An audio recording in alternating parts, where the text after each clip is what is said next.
পড়াশোনার জন্য সারা পৃথিবীতে যতগুলো সিস্টেম আসছে তার মধ্যে যদি আমি বলি নাম্বার 1 সিস্টেম, সেটা হচ্ছে হাফেজি পড়ার সিস্টেম।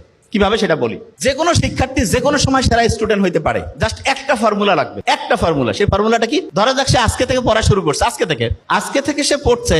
এখন যা পড়বে জাস্ট 1 ঘন্টা পরে কিন্তু 56% জিনিস সে ভুলে যাবে, একদিন পরে 70% ভুলে যাবে, 1 সপ্তাহ পরে 80% ভুলে যাবে। তার মানে আমরা যা কিছু পড়ি, যা কিছু শুনি, 80% জিনিস 7 দিন পরে নাই। অথচ কোরআন শরীফ যারা পড়ে তারা দেখা যায় যে গোটাল কোরআনের 30টা পারা একদম A to Z মুখস্থ না। তারা কিভাবে খেয়াল রাখে? কেউ যদি হাফেজি পড়াটা দেখে, দেখবে যে হাফেজিতে যারা পড়ে ভোরের টাইমে তারা একটু পড়ে এবং সকালে আবার একটু পড়ে, পড়ার পরে দুপুরের পর থেকে তারা রিভিশন দেয়, মাগরিবের পরে তারা রিভিশন দেয়, এশার পরেও রিভিশন। সারাদিনে যে টাইমটা তারা পড়ে ক্যালকুলেশন করলে দেখা যাবে 70% থেকে 80% টাইম তারা রিভিশন দেয়। 70 থেকে 80% টাইম তারা শুধু রিভিশন দেয়।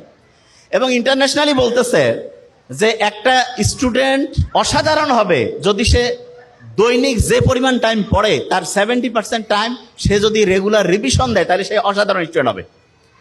এবং একটা স্টুডেন্ট যখন হচ্ছে যে হাফেজি পড়ে, তখন তার ব্রেইনের মধ্যে কিন্তু একটা আলফা ওয়েভ তৈরি হয়, আলফা ওয়েভ।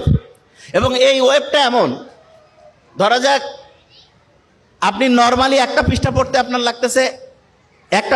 লাগতেছে ধরলাম যে 10 মিনিট। আপনি যদি আলফা ওয়েভে পড়েন, আলফা ওয়েভ ব্রেইনের মধ্যে, তাহলে আল্লাহর রহমতে আপনার ওই পড়াটা 2 থেকে 3 মিনিটে হবে। তার মানে স্বাভাবিকভাবে একটা পড়া আপনি যেই স্পিডে পড়েন, আলফা ওয়েভ থাকলে তার থেকে 4 থেকে 5 গুণ বেশি স্পিডে আপনি আল্লাহর রহমতে পড়তে পারবেন। তাহলে যারা কোরআনের হাফেজিতে পড়ে তারা কিন্তু ব্রেইনে আলফা ওয়েভ তৈরিটা অটোমেটেড হয়। ওই যে আমি যখন কোরআন তেলাওয়াত আমরা শুনলাম, তখন এটা ভালো লাগছে না সবার? কোরআন যখন শুনলাম, কি কারণে ভালো লাগলো? কারণ কোরআনের আয়াতগুলো আল্লাহ এমনভাবে অ্যাসেম্বল করছেন, যখনই আমরা শুনি তখন ব্রেইনটা কুল ডাউন হয়। এবং ব্রেইনটা কুল ডাউন হয়ে গেলে ব্রেইনের মধ্যে প্রতি মুহূর্তে যে হচ্ছে বিভিন্ন ঢেউ আছে, ঢেউটা এমন লেভেলে আসে যেটার নাম হচ্ছে আলফা ঢেউ। এবং এই ঢেউটা ব্রেইনের জন্য খুব উপকারী। দেখেন সায়েন্স যে আবিষ্কার হচ্ছে, আপনারা দেখবেন কোরআনে একটা আয়াত আছে যে উটকে আমি কেমনে বানাইছি, এটা কি তোমরা দেখবা না? উট তা কিছুদিন আগে আবিষ্কার হইলো যে উটের যে চোখের পানি আছে না, এই চোখের পানির মধ্যে এমন এক রকমের মেডিসিন আছে যেটা প্রায় 30 রকমের সাপের যে বিষ সেটাকে নিষ্ক্রিয় করতে পারে। ওই যে রাসেল ভাইপারের নাম শুনলাম না, খুব আলোড়ন সৃষ্টি করছিল।